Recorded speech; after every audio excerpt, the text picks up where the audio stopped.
Good morning കുട്ടികളെ. ഇന്നത്തെ ക്ലാസ്സിൽ നമ്മൾ ഡിസ്കസ് ചെയ്യാൻ പോകുന്നത് പ്ലാന്റ്സിൻ്റെ വേരിയസ് ടിഷ്യൂ സിസ്റ്റംസ് ഉണ്ടെന്ന് നമുക്കറിയാം. അതിൽ തന്നെ പർട്ടിക്കുലറായിട്ട് first type of tissue system epidermal tissue system, അതിനെക്കുറിച്ചിട്ടാണ് നമുക്ക് ഇന്ന് പഠിക്കാനുള്ളത്. അപ്പം പ്ലാന്റ്സിനെ സംബന്ധിച്ചിടത്തോളം മേജറായിട്ടും അവർക്ക് 3 basic type of tissue systems ഉണ്ട്. അതിൽ ആദ്യത്തേതാണ് epidermal tissue system. Second one is ground tissue system, അല്ലെങ്കിൽ നമ്മൾ അതിന് മറ്റൊരു പേര് പറയും fundamental tissue system. And the third category is vascular tissue system. Okay, അപ്പോൾ ഇങ്ങനെ 3 basic type of tissue systems ഉണ്ട്. അതിൽ തന്നെ ഫസ്റ്റ് വൺ ആയ എപ്പിഡെർമൽ ടിഷ്യൂ സിസ്റ്റംസിനെ കുറിച്ച് നമുക്കിന്ന് നോക്കാം. അപ്പം എപ്പിഡെർമൽ ടിഷ്യൂ സിസ്റ്റം എന്ന് പറയുമ്പോൾ തന്നെ നമുക്കറിയാം this is the one formed outside of the plant.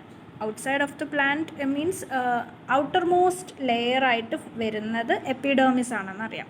അപ്പം ഏറ്റവും ഔട്ടർ മോസ്റ്റ് ആയിട്ടുള്ള പ്രൊട്ടക്റ്റീവ് ലെയേഴ്സിനെയാണ് ഈ എപ്പിഡെർമൽ ടിഷ്യൂ സിസ്റ്റത്തിൽ ഉൾപ്പെടുത്തിയിട്ടുള്ളത്. അപ്പോൾ പ്ലാന്റ് എന്ത് ടൈപ്പ് ഓഫ് എൻവയോൺമെൻറ്റൽ ചേഞ്ചസ് ആണെങ്കിലും, എന്ത് ടൈപ്പ് ഓഫ് അഡ്വേഴ്സ് കണ്ടീഷൻസ് ആണെങ്കിലും, അതിപ്പം ഒരു ഇഞ്ചുറി ആകാം, അല്ലെങ്കിൽ ഏതെങ്കിലും ടൈപ്പ് ഓഫ് പത്തോജൻ, അതൊരു ബയോളജിക്കൽ ഏജൻ്റ് ആയിട്ടുള്ള ഏതെങ്കിലും ടൈപ്പ് ഓഫ് ഏജൻസുമായിട്ട് ഉള്ള ഇൻട്രാക്ഷൻസ് ആകാം, അല്ലെങ്കിൽ ഏറ്റവും കൂടുതലായിട്ട് സൺലൈറ്റ് ആകാം, സൺലൈറ്റിൻ്റെ കൂടുതലാണെങ്കിലുള്ള ഫ്ലക്ച്വേഷൻസ്, അല്ലെങ്കിൽ റെയിൻ ആയിക്കോട്ടെ, അങ്ങനെയുള്ള എന്ത് എക്സ്റ്റേണൽ എൻവയോൺമെൻറ്റൽ കണ്ടീഷൻസിനെയും ഫേസ് ചെയ്യുന്നത്, അതുമായിട്ട് അഡ്ജസ്റ്റ് ആവാൻ അല്ലെങ്കിൽ ആദ്യം അതിനെ ഫേസ് ചെയ്യുന്നത് എപ്പിഡെർമൽ ടിഷ്യൂ സിസ്റ്റംസ് ആണ്. ഓക്കെ, അപ്പം ഇതാണ് ഏറ്റവും outer most protective layer form ചെയ്യുന്ന സിസ്റ്റം. അതിൽ തന്നെ ഏറ്റവും ഔട്ടർ മോസ്റ്റ് ലെയറിനെ നമ്മൾ എപ്പിഡെർമിസ് എന്ന് പറയുന്നു. ഈ epidermis is formed of mostly rectangular and uniseriate layer of cells. ചില പ്രത്യേക കേസുകളിൽ മാത്രം ഇത് മൾട്ടിസിറിയേറ്റ് അല്ലെങ്കിൽ മൾട്ടിപ്പിൾ ലെയേഴ്സ് ഫോം ചെയ്യുന്ന എപ്പിഡെർമിസ് ഉണ്ടാകാറുണ്ട്. ലൈക്ക് നമ്മുടെ അരുളിയുടെ ഇല, ഫൈക്കസിൻ്റെ ഇലയിൽ, അല്ലെങ്കിൽ ഓർക്കിഡിൻ്റെ റൂട്ട്സ്, അങ്ങനെയുള്ള ചില പ്രത്യേക കേസുകളിൽ എപ്പിഡെർമിസ് മൾട്ടിസിറിയേറ്റ് ആയി കാണാറുണ്ട്. അപ്പം ഇവിടെ ഇത് ഫോം ചെയ്യുന്ന സെൽസ്, എപ്പിഡെർമൽ സെൽസ് എന്ന് പറയുന്നത് പാരൻകൈമാറ്റസ് ആണ്. ആൻഡ് വളരെ അടുത്തടുത്താണ് അതിനെ പ്ലേസ് ചെയ്തിട്ടുള്ളത്. ഇൻ്റർസെല്ലുലാർ സ്പേസസ് ഒന്നും ഉണ്ടാവത്തില്ല, അത്രയും ക്ലോസ്ലി പാക്ഡ് ആയിരിക്കും. ഓക്കെ, ആൻഡ് റെക്റ്റാങ്കുലർ ആയിരിക്കും ഓൾമോസ്റ്റ് ഇവരുടെ ക്രോസ് സെക്ഷണൽ വ്യൂവിൽ കാണുന്ന ഷേപ്പ്. ലിവിങ് സെൽസ് ആണ്, thin walled and uni nucleate ആയിരിക്കും. പിന്നെ അതുപോലെ തന്നെ ഇതിൻ്റെ തിക്നെസ്, എപ്പിഡെർമൽ സെൽസിൻ്റെ തിക്നെസ് വേരി ചെയ്യും. അതിൻ്റെ വാൾ തിക്നെസ്സിൽ വേരിയേഷൻസ് കാണപ്പെടാറുണ്ട്. പിന്നെ റൂട്ടിൻ്റെ കേസിൽ പറയുവാണെങ്കിൽ റൂട്ട് എപ്പിഡെർമിസിന് നമ്മൾ ഒരു പ്രത്യേകതരം പേരാണ് പറയുന്നത്, ഒരു ടേം യൂസ് ചെയ്യും നമ്മൾ, എപ്പിബ്ലെമ എന്ന് പറയുന്നു. ഈ എപ്പിബ്ലെമ എന്ന് പറയുന്നത് അതിന് ക്യൂട്ടിക്കിൾ ആബ്സെൻ്റ് ആണ്. ഷൂട്ട്സിലാണെങ്കിൽ അവർക്ക് ക്യൂട്ടിക്കിളുണ്ട്, അപ്പം നമ്മളതിനെ എപ്പിഡെർമിസ് എന്ന് പറയുന്നു. റൂട്ട് എപ്പിഡെർമിസിനെ നമ്മൾ എപ്പിബ്ലെമ എന്ന പേരിൽ പറയുന്നു. അതുപോലെ എപ്പിഡെർമിസിൽ 2 സ്പെഷ്യൽ ടൈപ്സ് ഓഫ് സ്ട്രക്ചേഴ്സ് ഉണ്ട് അതിൽ കാണപ്പെടുന്നത്.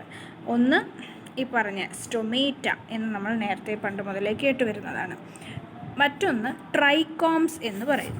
ഓക്കെ, സ്റ്റൊമേറ്റ, അതുപോലെ ട്രൈക്കോംസ് എന്ന് പറഞ്ഞാൽ ഹെയർസ്. ക്യൂട്ടിക്കൽ നമ്മൾ നേരത്തെ പറഞ്ഞു ഡിപ്പോസിഷൻസ് ആണ്, തിക്കണിങ് കൂട്ടാൻ വേണ്ടിയിട്ട് ഉള്ള എപ്പിഡെർമൽ സെൽസിന് പുറത്ത് കാണുന്ന തിക്കണിങ് ലെയറാണ് ക്യൂട്ടിക്കിൾ. അതുപോലെ സെക്രീറ്ററി ഗ്ലാൻസിനെ കുറിച്ചിട്ടൊക്കെ നമ്മൾ നേരത്തെ പഠിച്ചതാണ്. അപ്പോൾ ഇവിടെ നമുക്കിപ്പോൾ കൂടുതലായിട്ടും പഠിക്കാനുള്ളത് സ്റ്റൊമേറ്റയെ കുറിച്ചിട്ടും ട്രൈക്കോമിനെ കുറിച്ചിട്ടുമാണ്. ഇനിയും ഫങ്ഷൻസ് ഓഫ് എപ്പിഡെർമിസ്, ഇപ്പോൾ ഈ പറഞ്ഞ കാര്യങ്ങളൊക്കെ, സ്റ്റൊമേറ്റ നമുക്കറിയാം ഗേഷ്യസ് എക്സ്ചേഞ്ചിന് വേണ്ടിയിട്ടുള്ള ആളാണ്. അപ്പം അതും എപ്പിഡെർമൽ സെൽസിൽ കാണപ്പെടുന്ന, അല്ലെങ്കിൽ എപ്പിഡെർമൽ ലെയറിൽ വരുന്ന ഒന്നായതുകൊണ്ട് gaseous exchange is also a function of epidermis. പിന്നെ ക്യൂട്ടിക്കിൾ, ഫാറ്റി മെറ്റീരിയൽ, അത് ഡെപ്പോസിഷൻ ഉള്ളത് കാരണം തന്നെ ട്രാൻസ്പിറേഷനെ കുറയ്ക്കുന്നു, ലോസ് ഓഫ് വാട്ടറിനെ കുറയ്ക്കുന്നു. അതുപോലെ ഈ ക്യൂട്ടിക്കിൾ ഒരു ഡെഫിനറ്റ് ഷേപ്പും കൊടുക്കാൻ സഹായിക്കുന്നു. അതുപോലെ എപ്പിഡെർമിസ് റൂട്ട് ഹെയേഴ്സിലുള്ള എപ്പിഡെർമിസ്, അതിനെ നമ്മൾ എപ്പിബ്ലമ എന്ന് പറയുന്ന ഓൾറെഡി നമ്മൾ പറഞ്ഞതാണ്. അപ്പോൾ ആ എപ്പിബ്ലമ എന്ന് പറയുന്നത് എന്താണ്? Because it doesn't have the cuticle layer. Cuticle layer ഉണ്ടെങ്കിൽ വാട്ടർ അബ്സോർപ്ഷൻ നടക്കില്ല. റൂട്ട്സിൻ്റെ ഫങ്ഷൻ എന്ന് പറയുന്നത് വാട്ടർ അബ്സോർപ്ഷൻ ആണ്. അതും ഒരു ഫങ്ഷനായിട്ട് നമുക്ക് പറയാം. പിന്നെ ഈ എപ്പിഡെർമിസ് ഫോട്ടോ റിസെപ്ഷൻ നടക്കുന്ന അല്ലെങ്കിൽ സിർക്കേഡിയൻ മൂവ്മെൻറ്റ്സ് നടക്കാൻ, ഫോട്ടോ പീരിയോഡിക് ഇൻഡക്ഷൻ നടക്കാനും ഒക്കെ അതിൻ്റെയൊക്കെ സൈറ്റായിട്ട് നമുക്ക് എപ്പിഡെർമിസിനെ പറയാം. Because they are the ones which perceive the signals, light സിഗ്നൽസിനെ പെർസീവ് ചെയ്യുന്നത് അവിടാണ് ആദ്യം. ആൻഡ് ഈ എപ്പിഡെർമൽ പ്രോട്ടോപ്ലാസ്റ്റിൽ പല മെറ്റബോളൈറ്റ്സും സ്റ്റോർ ചെയ്യപ്പെടുന്നുണ്ട്. അപ്പോൾ ഇതൊക്കെയാണ് ഡിഫറെൻറ്റ് ഫങ്ഷൻസ് ആയിട്ട് നമുക്ക് പറയാൻ പറ്റുന്നത്. ഇനി നെക്സ്റ്റ് നമുക്ക് സ്റ്റൊമേറ്റയെ കുറിച്ചിട്ട് ഡീറ്റെയിൽഡായിട്ട് പറയാം. സ്റ്റൊമേറ്റ എന്ന് പറയുന്നത് ഏരിയൽ പോർഷനിൽ കാണപ്പെടുന്നത്, അതായത് പ്ലാന്റിൻ്റെ ഏരിയൽ പോർഷൻസിൽ, പർട്ടിക്കുലർലി ലീവ്സിലാണ് കൂടുതലായിട്ടും കാണപ്പെടുന്നത്. പിന്നെ ഗ്രീൻ സ്റ്റെംസിലും റൈസോംസിലും ഒക്കെ കാണപ്പെടുന്ന ഒരു ടൈപ്പ് ഓഫ് സ്ട്രക്ചറാണ്. ഫോട്ടോസിന്തറ്റിക് ലീവ്സിൽ ഇവർ കാണപ്പെടാറുണ്ട് കൂടുതലായിട്ടും. രണ്ട് ഭാഗത്തും ലീഫിൻ്റെ അപ്പർ ആൻഡ് ലോവർ സർഫസിലും കാണപ്പെടാറുണ്ട്. ആൻഡ് ഈ നമ്പർ ഓഫ് സ്റ്റൊമേറ്റ എന്ന് പറയുന്നത് അത് വേരി ചെയ്യും. ഡിഫറെൻറ്റ് പ്ലാന്റ്സിലും ഡിഫറെൻ്റ് ആയിരിക്കും. പെർ സ്ക്വയർ മില്ലിമീറ്റർ അതിൻ്റെ number of stomata will be different in different plants and different species. And ഈ സ്റ്റൊമേറ്റയെ കുറിച്ചിട്ട് പറയുവാണെങ്കിൽ ഇതാണ് ഈ രണ്ട് സെൽസ്, ഗ്രീൻ കളറിൽ കാണുന്ന കിഡ്നി ഷേപ്ഡ് സെൽസ്. അതിനെ നമ്മൾ ഗാർഡ് സെൽസ് എന്ന് പറയും.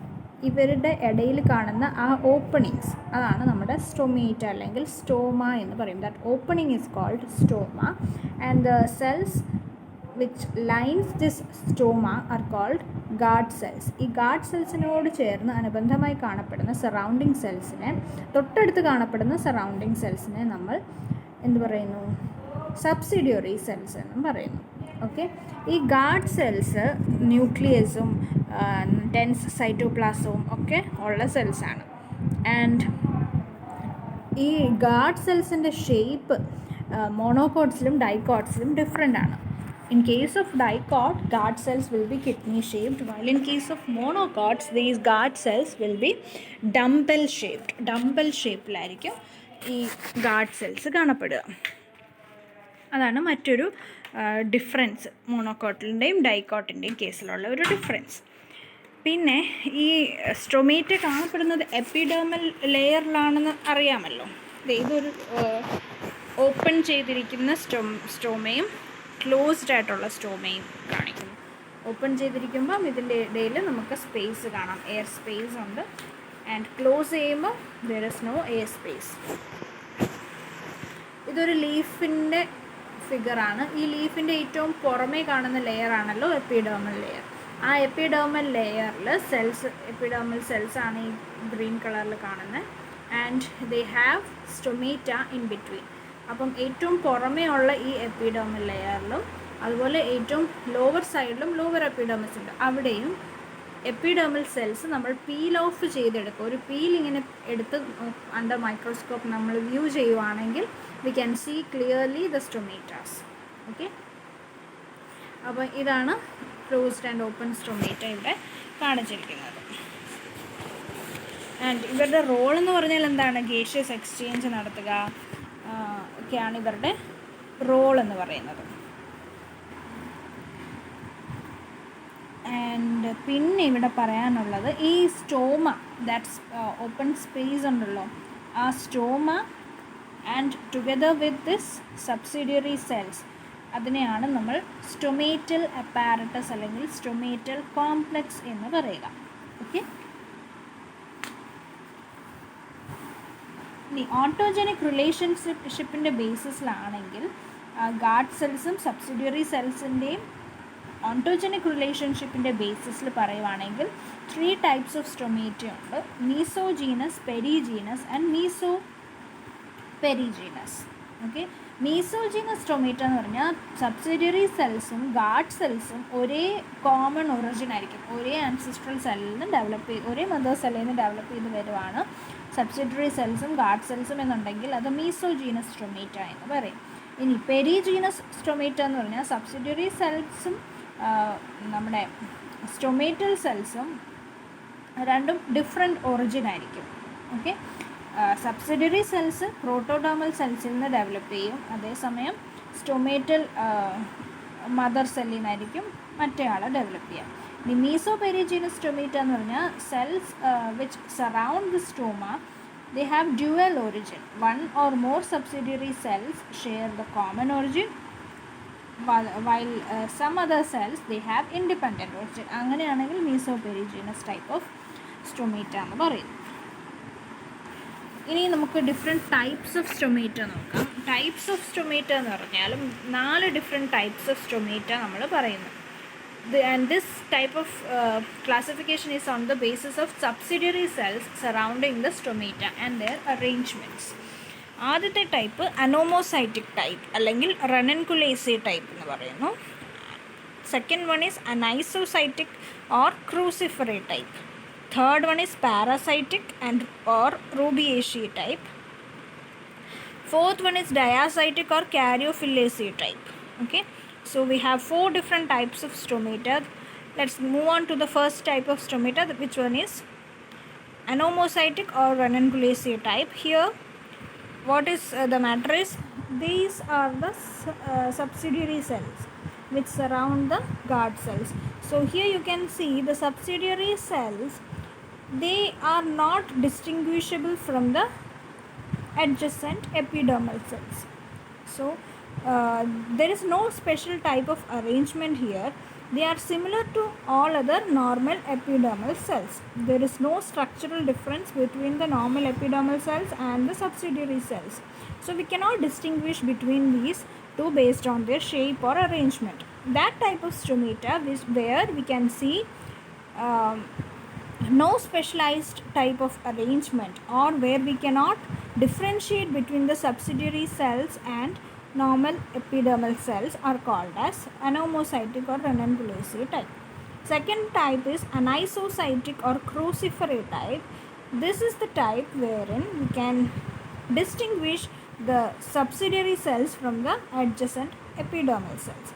And what is the difference concerned here? You can see 3 subsidiary cells are there surrounding the guard cells. These are the 2 guard cells, kidney shaped guard cells, and they have 3 surrounding cells, subsidiary cells. This is the one, and this is the second one, this is the third one. Okay, so guard cells are surrounded by 3 subsidiary cells, and the 3 subsidiary cells, of these 3 subsidiary cells, one is so small in size when compared to the other 2. So this is the anisocyte. Aniso means not equal. So the 3 guard cells or 3 subsidiary cells are there, and of which one is extremely small when compared to the other 2 subsidiary cells. That type of stomata are known as anisocytic stomata. Okay, third one is parasitic or rubiaceous type, and here the subsidiary cells are arranged parallelly to the guard cells. These are the guard cells. Inner ones are the guard cells, and you can see the 2 subsidiary cells are there which are arranged parallelly to the guard cells. Okay, they have the longer axis of these guard cells parallel to that of the subsidiary cells. So this type of arrangement or this type of stomata is known as parasitic type or rubiaceous type. Fourth one and final one is the diacytic type or the caryophyllaceae type. In case of this diacytic type, here the subsidiary cells are 2 in number, but you can see the cross walls of the subsidiary cells are perpendicular to the longer axis of the stomata.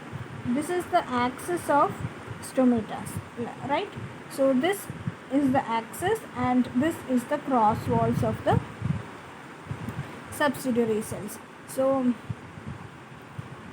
this type of arrangement is known as caryophyllaceae type or diacytic type. So in diacytic type, the long axis of the stomata will be perpendicular to the cross walls or the pore of the stomata. So this type is known as diacytic type or caryophyllaceae type. So this is all for today. Thank you.